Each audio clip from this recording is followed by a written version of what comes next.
When we picture the Victorian era, we usually imagine stiff collars, strict manners, and a society obsessed with propriety. But that polished image was only the surface. Beneath it lay a world filled with secrets, temptations, and addictions the Victorians worked very hard to hide. It was a time when many substances we consider illegal today were openly sold as medicine, and yet people still managed to develop obsessions far stranger than anything we could imagine. Today, we're peeling back the velvet curtains of the Victorian age to reveal the addictions, indulgences, and unsettling behaviors that lived behind closed doors.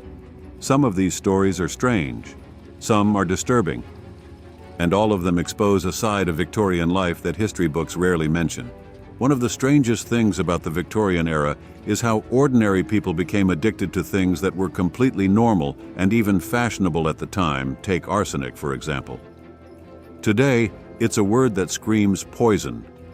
But in the 1800s, it was everywhere. In wallpapers, in cosmetics, even in so-called health tonics. Women used arsenic wafers to brighten their skin, chasing the pale complexion that society praised. They didn't know, or maybe didn't want to know, that each dose was slowly killing them. And then there was opium. It wasn't a secret drug passed in dark alleys.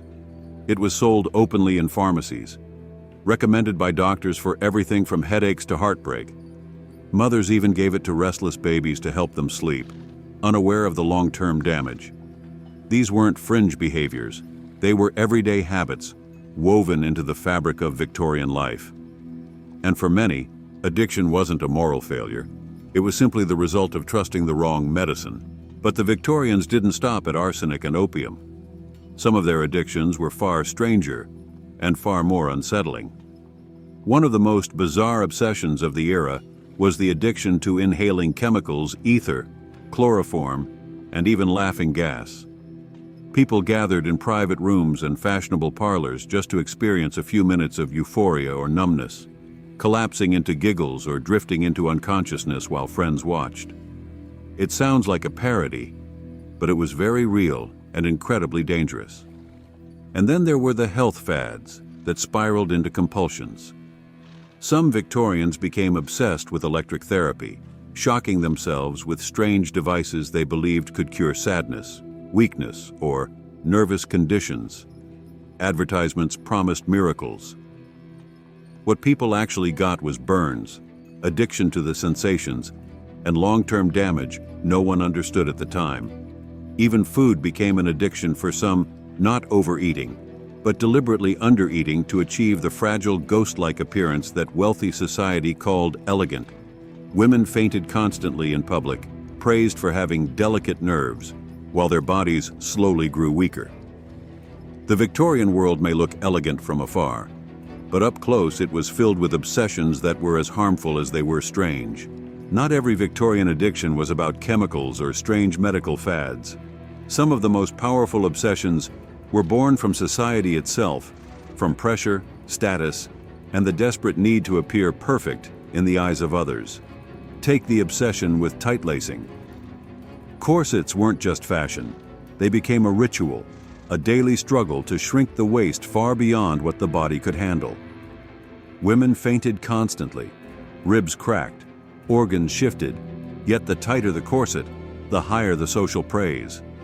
Some pushed it so far that they couldn't breathe without assistance, addicted not to the garment, but to the appearance it created. There was also the fixation on mourning rituals. Queen Victoria's decades-long grief for Prince Albert sparked an entire industry built on sorrow. People became obsessed with mourning jewelry, black clothing, and elaborate funeral customs. Some wore locks of a loved one's hair in rings and necklaces. Others filled scrapbooks with funeral cards.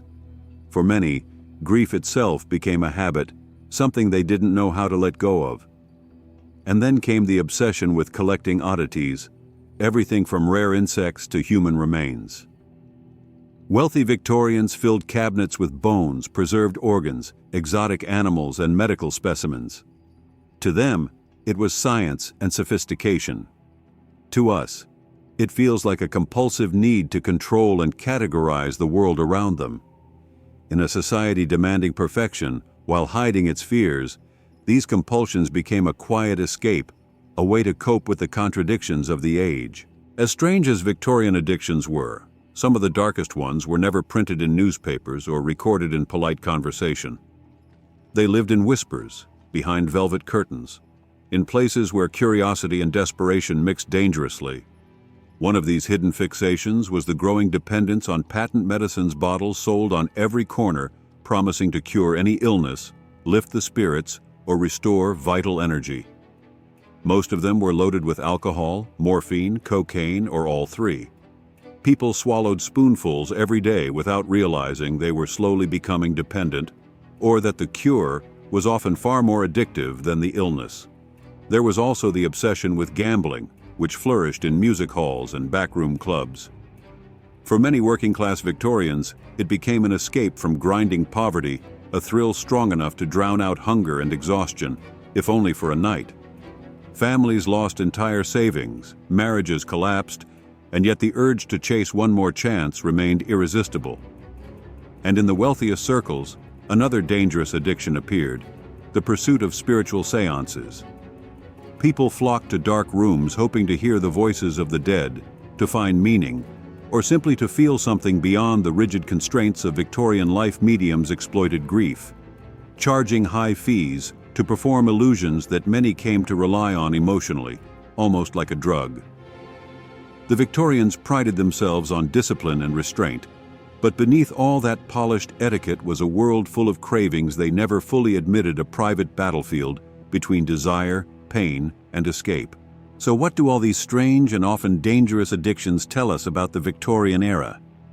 They reveal a society that tried desperately to appear controlled and dignified, while privately wrestling with fear, pain, grief, and desire. Behind every polished family portrait, behind every carefully arranged parlor, there were struggles people didn't dare speak aloud. The era wasn't just lace, etiquette, and moral rules. It was also a time of uncertainty, scientific confusion, and emotional turmoil. And maybe that's why these addictions became so widespread.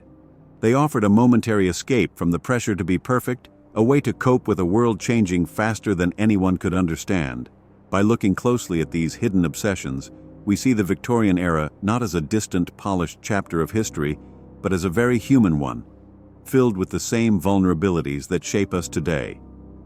This is how we got there, and there are countless more stories waiting beneath the surface of the past. Until next time.